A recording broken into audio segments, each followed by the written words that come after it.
যাচ্ছে কিনা দেখেন। প্রথম কথা হচ্ছে যে সেনাবাহিনী 5 তারিখে কোন পরিস্থিতিতে শেখ হাসিনাকে যেতে, আপনারা এর আগে শুনেছেন, বুকে পাথর চাপা দিয়ে সেনাপ্রধান তার এটা করতে হয়েছে 5 তারিখের ঘটনাগুলো। এটা কিন্তু বাস্তব কথা। মানে সিম্পল একটা জিনিস শোনেন, ধরেন একজন পুলিশের কনস্টেবল নিয়োগ করতে গিয়ে, আপনারা বাংলাদেশে আছেন, আমার চাইতে আপনারা অনেক ভালো জানেন এগুলো, আমরা তো আপনাদের কাছ থেকে শুনেই কথাবার্তা বলি। আমি নিজে তো আর এখানে আমার এমন কোনো সোর্স নাই যেটা দিয়ে আমি উড়ে গিয়ে তারপরে গিয়ে জেনে আসি।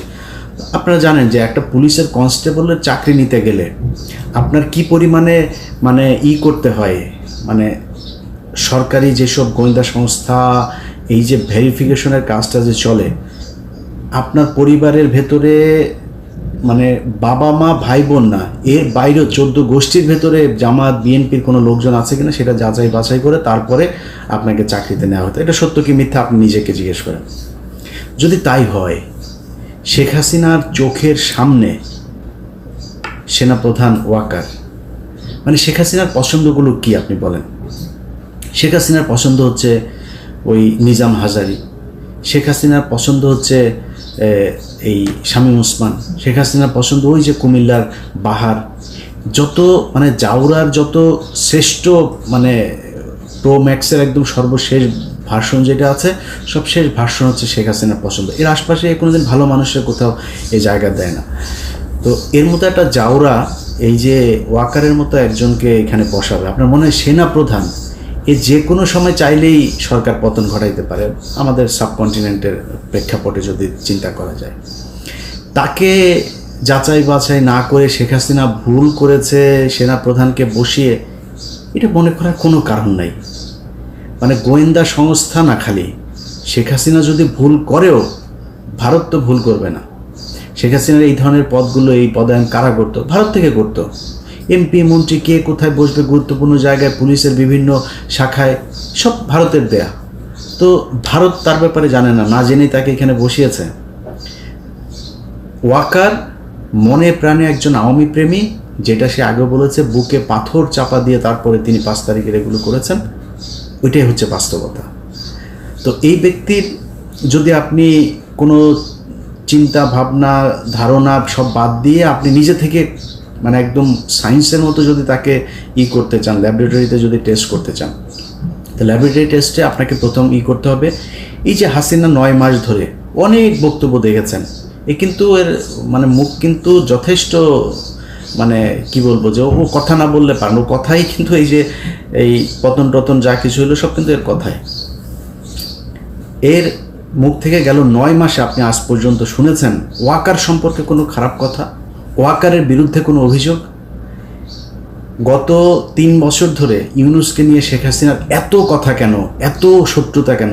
কারণ হাসিনা জানতো যে ইউনূস কিছু একটা ভেতরে ভেতরে করছেন, বা পশ্চিমাদের যেই চিন্তা ভাবনা সেটা তিনি জানতেন, সেটা জেনেই কিন্তু তিনি এগুলো করেছেন। অতএব হাসিনার মুখ থেকে বের হয়ে যায়।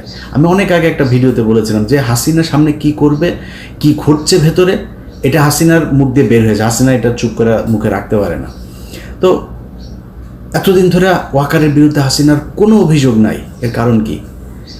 আমি এর আগেও আরেক ভিডিওতে বলেছিলাম যে শেখ হাসিনার সাথে ওয়াকারের ওয়াইফের ফোন দিয়ে সার্বক্ষণিক যোগাযোগ হয়, ওয়াকারের স্ত্রীর সাথে তার প্রতিদিন কয়েকবার কথা হয়, তারপরে ওয়াকারের সাথেও কথা হয়। তো এগুলোর যদি নাকি আপনি ওই যেটা বললাম ল্যাবরেটরিতে যদি নাকি আপনি টেস্ট করতে যান, আপনি দেখেন আওয়ামী লীগ যা যা চায় ওয়াকার তা ঠিকঠাক মতো করছে কিনা। 5 তারিখে শেখ হাসিনাকে ওয়াকারের প্রথম কাজ কী ছিল? তারে অ্যারেস্ট করা। সে তো খুনি, তারা অ্যারেস্ট করেছে? করে নাই। এই যে আয়নাঘর থেকে তো সাথে সাথে বের করে দেওয়া দরকার ছিল, লোকজনরা যাইতে দেয় নেই। প্রথমেই তো তার এটা উচিত ছিল যে কোথায় আছে। সে মনে করেন আয়নাঘরের এগুলো খালি জিয়াউল আহসান সব কিছু করেছে, আর কেউ সব ফেরেস্তা। এখন জিয়াউল আহসানকে বানানো হয়েছে হচ্ছে বলির পাঠা। জিয়াউল আহসান মানে যত কিছুই তার বিরুদ্ধে অভিযোগ আছে, আমি জানি না সেগুলোর কতটা সত্য মিথ্যা আমি জানি না, কিন্তু এই লোক ছিল হচ্ছে স্ট্রেট ফরওয়ার্ড লোক। যারা যা বলতো, যারা মেরে ফেলবো তার মেরে ফেলবো, এই টাইপের লোক সে একজন। এখন এদের সাথে তেল দিয়ে চলতে পারেনি, সব দোষ তার ঘাড়ে দিয়ে সবাই ভালো মানুষ। এখন আপনি যে সেনা প্রধান হিসেবে ক্ষমতা নিলেন, আপনি জানেন না কিচ্ছু, এই যে গুমটুম হয়েছে আয়নাঘর, কোনো কিছু জানেন না, তাহলে তো 5 তারিখের সন্ধ্যার ভেতরে সবাইকে ওইখান থেকে বের করে দেয়। আপনার ক্যান্টনমেন্টের ভেতরেই তো ছিল এগুলো, আপনি করেননি। এখন পর্যন্ত কি ক্যান্টনমেন্টের ওই আয়নাঘরে আপনার নিয়ে গিয়েছেন? গেলেন কোথায়? গেলেন হচ্ছে র্যাবের একটাতে, তাও সেইটার মানে রেনোভেশন করে তারপরে নানান ধরনের পরিবর্তন এনে তারপরে মানুষকে নিয়ে দেখালেন 6 মাস পরে। 650 মানুষকে আওয়ামী লীগের ক্যান্টনমেন্টে জায়গা দিল কে? তারা এখন কোথায়? কয়দিন পর পর দেখা যাচ্ছেন এই ইন্ডিয়া চলে গিয়েছে, ও এখানে চলে গিয়েছে। কে পাঠাচ্ছে? সবশেষ হামিদ গিয়েছে। আপনার মনে হয় পুলিশের একজন এসপিকে সেটার জন্য দায়ী করা হচ্ছে?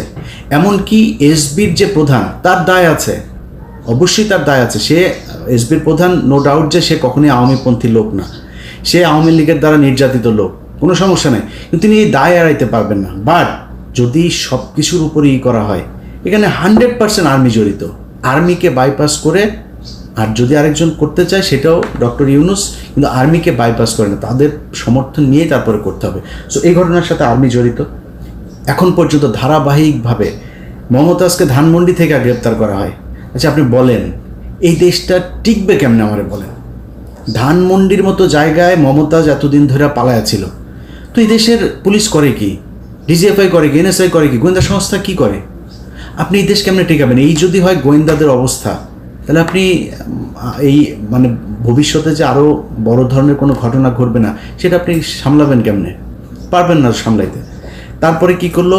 হাসিনার বাড়ি ভাঙবে পোলাপান, ওটা তো বাকশালের আতুর ঘর, ওইখানে বসে এই দেশের যত অপকর্ম সব হয়েছে, এই দুর্নীতি থেকে শুরু করে এই পর্যন্ত এই বাংলাদেশের যত অবক্ষয়, ভারতের যত যোগসাজশ, ভারতকে এই দেশে কাজ করতে দেওয়ার যত কিছু, সব ওই ঘরে বসে হয়েছে। ওইটার পাবলিক টয়লেট বানানো উচিত একদম, মানে লিটারালি। এটার এরকম না যে মানে মানুষ যায় এখন তো হিসু করে, এইভাবে না, বানাই দিতে হবে। পুরুষ মহিলার আলাদা করে ওখানে বাথরুম বানাইতে হবে, এবং লিখে দিতে হবে বাথরুমের ওইখানে সামনে বড় করে ব্যানার থাকতে হবে, একটু হেগে যান, এটা এই জায়গা হইতে হবে। প্রচণ্ড ঘৃণার একটা স্থান হওয়া দরকার। ওইটা মানুষ ভাঙতে চেয়েছে, জনগণ চেয়েছে, সেনাবাহিনী যায় বাধা দেয়। সেনাবাহিনীর কাজ কি? এদেরকেই করা নাকি? এদের আপনার বাধা দিতে যাইতে বললো কে? এরপরে বাংলাদেশে যত ধরনের 2 দিন পর পর এই যে আপনার, আমি টেলিভিশন পত্রিকার নাম ধরে বলছি না, ডিজিএফআই থেকে নোট দেওয়া হয়, এটা মাঝখানে বন্ধ ছিল, এই গত কয়েক মাস ধরে আবার শুরু হয়েছে। নোট দেওয়া হয়, এইভাবে নিউজ ছাপতে হবে, ছাপছেন।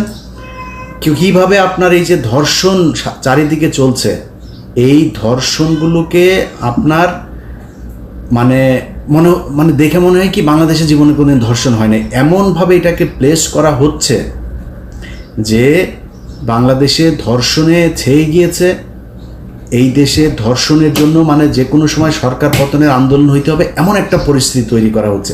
এই যে ঢাকা বিশ্ববিদ্যালয়ে খুন হয়েছে না, আমার কাছে এই আসামি যে 3 জন আটক করা হয়েছে, ওদের আদালতে যাওয়ার পর ওদের রেকর্ড আমার কাছে আছে। সে রেকর্ডের মধ্যে তারা মানে স্পষ্ট বলছেন, তারা ওইখানে গিয়েছিল, যাওয়ার পরে তাদের সাথে মোটরসাইকেল নিয়ে একটা পক্ষের সাথে গ্যাঞ্জাম হয়েছে।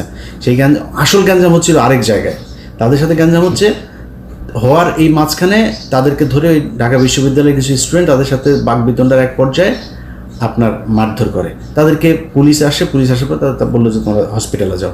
তারা হসপিটালে গিয়েছে চিকিৎসা আনতে, নিজে থেকে, পুলিশ নিয়ে যায়নি। একটু পরে পুলিশ ফোন দিয়েছে, আপনারা কোথায়? এইখানে। আচ্ছা ঠিক আছে, দাঁড়াও আমরা আসতেছি। কি তাদেরকে ধরে নিয়ে এসে খুনের আসামি তারা। এখন আসল ঘটনাটা তাহলে কারা ঘটাইলো, এটা তো তাহলে আমাদের বের করা উচিত। কেন বের হচ্ছে না? কেন ঘটছে এগুলোর সাথে গোয়েন্দা সংস্থা জড়িত। তাদের মূল টার্গেট হচ্ছে যেন তেনভাবে বুঝাইয়া দেওয়া যে ইউনূসের এই সরকার হচ্ছে প্রচণ্ড খারাপ একটা সরকার, এবং এদেরকে দিয়া এই দেশে চলবে না। দিন যত যাচ্ছে তত বুঝাইতে চাচ্ছে যে আরেকটা কিছু দরকার। আরেকটা কি? সেটা হচ্ছে সেনাবাহিনী। আজ থেকে প্রায় 3 মাস আগে কনক সারোয়ার, উনি ওনার একটা ভিডিও বানিয়েছিল, ওনারে ধুয়ে দিয়েছেন অনেকে, অনেকে ফোন করেছে, ভাই কনক ভাই তো ওই সেনাবাহিনীকে উস্কাচ্ছে। ভাই আপনাদের কাছে মনে হইতে পারে যে আমরা বোধহয় কোনো পক্ষকে বোধহয় মানে এই দেশকে মনে হয় রাজনীতি শূন্য করতে চাই, রাজনীতিবিদদের হাতে মনে হয় দেশ যাক, সেটা আমরা চাই না। আমরা চাই হচ্ছে গিয়ে এই দেশের এই তৃতীয় পক্ষ শক্তি এসে তারপর এই দেশ নিয়ে নেক। এত কিছু মনে করার কিছু নাই ভাই। আপনি যদি মনে করেন যে আমরা বিক্রি হয়ে যাইতে পারি, এখনও কারোর অত টাকা হয় নাই যত টাকা আওয়ামী লীগের ছিল, বিক্রি হওয়ার সুযোগ ছিল। তো কুরবানির আগে যেহেতু হই নাই, কুরবানির পরে বিক্রি হওয়ার কোনো কিছু নাই, ওই দাম আগের দাম আর এখন পাওয়া যাবে না। সো এটা মনে করেন না, যদি কিছু বলে থাকি না, যেটা বলি সেটা আপনাদের ভালোর জন্য বলি। আপনারা শুধু একটা জিনিস মাথায় রেখেন, এই সেনাপ্রধান সুযোগ খুঁজছেন, শুধু কোনো না কোনোভাবে সেই করা, শুধু পারছেন না একমাত্র ইউনূসের ধাক্কার কারণে।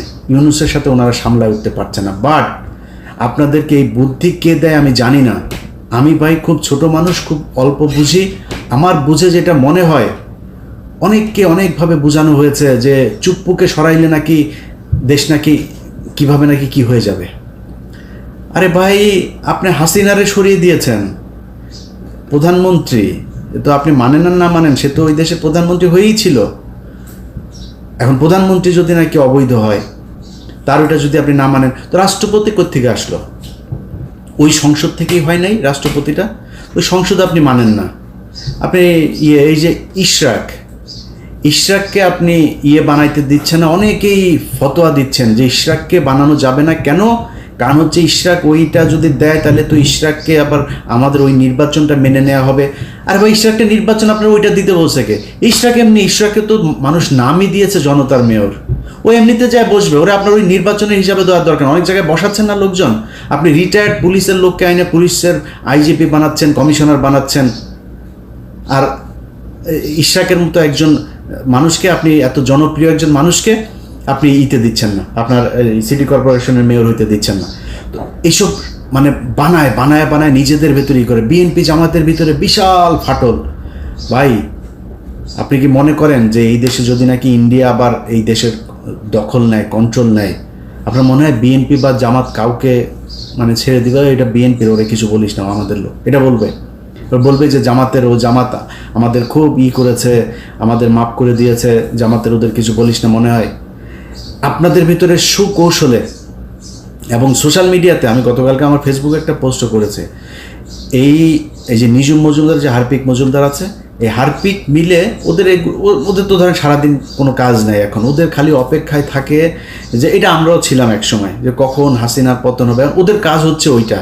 বাট আমাদের সাথে যেই জনসমর্থনটা ছিল, ওদের সাথে সেই সমর্থনটা নাই। পার্থক্য শুধু এই জায়গাটাতে। ওরা করছে কি, বিএনপির নামে আইডি খুলছে, অমুক উপজেলা যুবদল, অমুক জেলা ছাত্রদল, এভাবে খোলা। বিএনপির আবার শিবিরের নামেও খুলছে একইভাবে। বিএনপিকে দিয়ে বলাচ্ছে শিবিরকে, জামাতকে, আবার জামাতকে দিয়ে খালেদা জিয়াকে নিয়েও খুব বিশ্রী ভাষায় কথাবার্তা বলাচ্ছে। বিএনপির লোকজন খেপছে। এই যে দুই পক্ষের মধ্যে মুখোমুখি দাঁড় করিয়ে দেওয়া হয়েছে, দাঁড় করিয়ে দিয়ে বোঝানো হচ্ছে যে তোমাদের জন্য বিএনপির চাইতে আওয়ামী লীগ বেটার একটা প্রতিপক্ষ। আবার বিএনপিকেও বোঝানো হচ্ছে যে তোমাদের জন্য জামাতের চাইতে আওয়ামী লীগ অনেক ভালো, বেটার প্রতিপক্ষ। কারণ জামাত আসলে জামাতের অনেক বেশি জনপ্রিয়তা লাভ করবে, তাদের কাছ থেকে তোমরা কখনো ভোটে জিততে পারবে না। এই যে জিনিসগুলো বুঝায়া যা করা হচ্ছে, সব গোয়েন্দা সংস্থার খেলা। এবং এই গোয়েন্দা সংস্থা কন্ট্রোল হচ্ছে কোত্থেকে? ভারত থেকে। তো যে বিষয়টা নিয়ে ভিডিওটা আজকে করতে এসেছি ভাই, সিম্পল, শুধু নিজে হিসাব মিলান। বিডিআর হত্যাকাণ্ড এই দেশের প্রধান, এই বাংলাদেশকে 15 বছর যে আপনার কন্ট্রোল করলো ভারত, সেটার প্রধান দরজা ছিল হচ্ছে পিলখানা হত্যাকাণ্ড। এই পিলখানা হত্যাকাণ্ডের বিচার কে হইতে দিচ্ছে না? সেনাপ্রধান হইতে দিচ্ছে না। প্রথম আলো, এই দেশের জঙ্গি নাটকের মূল হোতা, সেই প্রথম আলোর সামনে লোকজন গেল জিয়াফত করতে, ওর অফিস ভাঙতেও জানে, কারোর ধাক্কাও নেই, অফিসে গায়েও হাত দেয়নি। আর্মি সরাসরি চলে গেল, পুলিশের আগে আর্মি সেখানে যায় লোকজনের মারলো। একটা ছেলেকে প্রথম আলোর নিচে নিয়ে সেনাবাহিনীর পোশাক পরা লোকজন সেখানে তাকে মারলো। এইসব ঘটনাগুলো কি আপনারা ফালাইতে পারেন না কিছু? আপনারা দেশে এই রাজনীতি মারাইতে আসছেন। আর বেটা যা, ওই পার্বত্য চট্টগ্রামে যা। পার্বত্য চট্টগ্রাম নাই হয়ে গিয়েছে। পার্বত্য চট্টগ্রামে বাংলাদেশের কোনো দখল নাই। আমার লাস্ট হাসিনুর ভাই আমার আসছিলেন, উনি যা বললেন আমি অবাক হয়ে গেলাম, আমি নিজেও জানতাম না। সন্ধ্যার পরে আপনি নিরাপত্তা চৌকি উঠায় নিতে হয় সেনাবাহিনীর। সমস্যা তো হয়ই সন্ধ্যার পরে, কাজ অপকর্ম যা হয়, চোরা কারবারি থেকে শুরু করে যত ধরনের জঙ্গিদের হয়, এগুলি তো ওই ইয়ের পার্বত্য চট্টগ্রামের যে জঙ্গি, যেগুলো ভারতীয় জঙ্গি আছে, এগুলো সব রাতেই করবে, রাতে উঠায় নিতে হয় তাদের। ওইখানে আপনি এই যাদের যেসব করতে হইতো, মানে অবদান রাখতো, যারা কিনা খুব এই বাহিনীতে খুব সুনামের সাথে কাজ করতো, তাদেরকে কিছু অ্যাওয়ার্ড দেওয়া হতো, সেগুলো বন্ধ করে দিয়েছেন। আর্মিকে দিয়ে ভাত খাওয়াচ্ছেন, আপনার ক্যাম্প প্রত্যাহার করে নিচ্ছেন। আপনি ওইখানে যান, আপনার ওইখানে কাজ, আপনি এনে বসে বসে এই দলের ওই দলের গুতাগুতি আপনার এগুলি করা লাগে কেন? এগুলি করবেন, করে তারপরে নিজের বিশাল আকারে নায়ক বানাবেন। আমি একদম ঠিক জেনারেল আজিজের প্রতিচ্ছবি আপনার ভেতরে দেখছি। জেনারেল আজিজ যেভাবে পচেছে, আপনি ঠিক একইভাবে পচবেন। আপনি এই ডিজিএফআই দিয়ে লেখায়া বিভিন্ন গণমাধ্যমে আপনি লেখাচ্ছেন, এটা কইরা আপনি নিজের করতে পারবেন না। আমরা এখনো বেঁচে আছি ভাই, আমাদেরকে কিনতে পারবেন না। ডিজিএফআই ওই টাকা পয়সা দিয়া ওই যে কি বলে, ওর নাম কি, ডাক্তার জাহিদ টাহিদ, আরও কিছু ইউটিউবাররা আপনারা কিনছেন, মাসে মাসে পে করেন, অন পেমেন্টে এদেরকে দিয়ে আপনারা নিজেদের পারপাস সার্ভ করেন। এগুলি দিয়ে আমাদের কাউন্টার দেওয়া যাবে না ভাই। বাংলাদেশের পুরো টেলিভিশন পত্রিকা মিলে আমাদের কাউন্টার দিতে পারেন। আপনি এই ডাক্তার জাহিদ মাহিদ এগুলি 2 টাকার আপনাদের এই পোশাক কুকুর এগুলি দিয়ে আপনারা আমাদের কাছে আসছেন করতে, এটা দিয়ে হবে? অতএব আমি আর্মিকে বলবো, ভাই আপনাদের সোজা হইতে হবে, শেখ হাসিনার কথা ভুলে যাইতে হবে, আওয়ামী লীগের কথা ভুলে যাইতে হবে, ভারতের কথা ভুলে যাইতে হবে। তাদেরকে এই দেশে আবার ফের পুনর্বাসিত করবেন, এই চিন্তা, এই স্বপ্ন আপনার মন থেকে সরায় ফেলতে হবে। বিডিআরের বিচার করতে হবে, তদন্ত করতে হবে, যারা আছে তাদেরকে ছাড়তে হবে, এবং এদের যথাযথ এই ক্ষতিপূরণ দিতে হবে। এই যে পরিবারগুলোকে ধ্বংস করা হয়েছে, এগুলোর ক্ষতিপূরণ দিতে হবে। সেনাবাহিনীর যারা যারা এর সাথে জড়িত ছিল তাদের সবাইকে গ্রেপ্তার করতে হবে। ওই ঘরবন্দি, নজরবন্দি, ক্যান্টনমেন্টের ভেতরে আপনাদের আলাদা সেলের মধ্যে রাখা এইসব ধনফোন বুঝায় পাবলিকের লাভ নাই। এদেরকে গ্রেপ্তার করতে হবে এবং সাধারণ আইনে গ্রেপ্তার দেখাইতে হবে, বিচারের মুখোমুখি করাইতে হবে। আপনারা এইখান থেকে বের হইতে পারবেন। আমি অন্তত বেঁচে থাকা অবস্থায় আপনি বিডিআরের এটারে নিয়ে মানুষকে যা তা বুঝায় তারপরে আপনি বেঁচে যাবেন, ভারতকে বাঁচাবেন, আওয়ামী লীগকে বাঁচাবেন, আর্মির এইসব কালপিটদের বাঁচাবেন, এটা সম্ভব না। এটা এদেশে হইতে দেওয়া হবে না। সো আপনাদেরকে সিদ্ধান্ত নিতে হবে, আপনারা কি জনগণের বন্ধু হবেন, নাকি আওয়ামী লীগের করে তারপরে 2 দিন পর ঘুচুমুচু করবেন এই শাসনের জন্য বাংলাদেশে। আপনার পিছনে জুনিয়র অফিসার যারা আছে তারা এখন খুব অ্যালার্ট। আপনার এই ভেতরের লোকজনই আছে যারা কিনা ওই জায়গায় আর যাইতে চায় না। আর যদি মনে করেন কিছু লোকজন নিয়ে আপনি একটা সিদ্ধান্ত নিয়ে নেবেন, এই দেশের মানুষ ওই জায়গাতে নাই এখন। আপনি মানে খেলার মধ্যে, ক্রিকেট খেলায় দেখেন না, একটা পর্যায়ে যায় একটা দল এমন জায়গায় যায় ওখান থেকে আর উঠতে পারেন। আপনাদের অবস্থা এখন তাই, এখান থেকে ধাপ করে উঠতে পারবেন না। আপনার রান দরকার 3 রান, হাতে আছে 7 উইকেট, এদিকে ওভার আছে আরও 27 ওভার।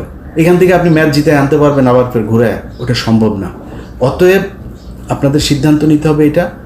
আর আমি খুব বিনয়ের সাথে বাংলাদেশের বিএনপি এবং জামায়াত আপনাদের কাছে বলতে চাই, বা ছাত্রদেরকেও বলতে চাই, ভাই আপনাদের ছাত্রদের সাথে খুব খারাপ একটা সম্পর্ক হয়েছিল, নতুন করে তাদের সাথে আমার সম্পর্কটা আবার আমি নিজেই তাদের সাথে শিথিল করেছি, মানে সুন্দর করেছি। অতএব এই সম্পর্কটা তাদের সাথে রাখতে চাই। আপনাদের কাছে অনুরোধ একটা, তাদেরকে আমি এটাই বলেছি যে ভাই এই প্রথম আলো, ডেইলি স্টার, এই ইন্ডিয়া, আওয়ামী লীগ এইসব ফাঁদে পা দেওয়া যাবে না। আপনাদের আমারে নিয়ে গালাগালি করেন, আমি কিচ্ছু বলবো না, কিন্তু আমারে যখন আপনারা দেখবেন আমি প্রথম আলোতে গিয়েছেন, তখন ভাই আমার রক্ত এগুলি মানে টকবক করে ফুটতে থাকে, আমি নিজেরা কন্ট্রোল করতে পারবো না তখন। সো এটা তাদেরকে বলা আছে। ছাত্রদেরকেও বলি, ভাই আমারে কারোর ক্ষমতার ভাগ দেওয়ার দরকার না। আমি কারোর কাছে কোনো চেয়ার চাই না, কোনো পদও চাই না, কিছুই চাই না, 1 টাকাও চাই না। যেখানে ছিলাম ওইখানেই আছি, এইখানেই থাকবো। আল্লাহ যেন সারা জীবন ওই জায়গাতে রাখে। আল্লাহর কসম করে বললাম ভাই, এই ভিডিওটা যখন রেকর্ড করছি তার কয়েক মিনিট পরে মাগরিবের নামাজ, এই সন্ধ্যার সময় সবার সামনে আল্লাহর কসম করে বললাম, মৃত্যুর 8 দিন পর্যন্ত এই জায়গাতেই থাকবো ইনশাআল্লাহ। এই দেশের সার্বভৌমত্ব রক্ষায় আমার অনেক ভুল থাকতে পারে, কিন্তু নিজের জানতে আমি আমার নিজের সজ্ঞানে কোনো দিন এই দেশের বিরুদ্ধে অবস্থান নেব না, এটা মনে রাখেন। সো আপনাদের দেশ আপনারা চালাবেন, আপনারা ক্ষমতায় আসবেন, আপনারা বিরোধী দলে যাবেন, যা মনে চায় করেন, কিন্তু এই দেশটা এই দেশের ভেতরেই থাকতে হবে। ভাই চাঁদাবাজি করেন, কোন ছাত্র কার কাছ থেকে টাকা নিয়েছে, কোন বিএনপির লোক কোন জায়গায় চাঁদা নিয়েছে, কোন জামাতের লোক কোন জায়গায় চাঁদা নিয়ে, আমার যায়ও না আসেও না, যা মনে চায় করেন, শুধু টাকা বিদেশে পাঠায়েন না, আর ওই এদের সাথে হাত মেলানো যাবে না। এদের সাথে যে হাত মেলাবেন তারে আমি যখন যেভাবে আগেও বলেছি এখনও, যখন যেভাবে তাকে ন্যাংটা করার সুযোগ পাবো আমি কিন্তু ন্যাংটা করে দেবো। তো ওই জায়গাটা ঠিক রাখেন। আর আপনাদের কাছে সবচেয়ে বড় অনুরোধ যেটা, সেটা হচ্ছে যে আপনারা তো ক্ষমতা চান, তাই না? ক্ষমতা চাইতে হইলে আপনারা যেটা মনে করছেন যে আমরা মনে হয় তৃতীয় কোনো পক্ষকে সুযোগ সুবিধা, না ভাই, আপনার মাথায় রাখতে হবে তারেক রহমান এখনো পর্যন্ত দেশে ফেরে নাই। নিশ্চয়ই দেশে ফেরার মতো পরিস্থিতি হয় নাই, তাই ফেরে। খুব সিম্পল হিসাব, কেন হয় নাই, যেই কারণে হয় নাই সেটা আপনারা নিজেরা চিন্তা করেন। কারা কারা এখনো পর্যন্ত সেই সরকারের এই কি বলে এই আওয়ামী লীগ সরকারের লেসপেন্সার যারা যারা এখনো পর্যন্ত আছে তাদেরকে সরানোর ব্যবস্থা করেন।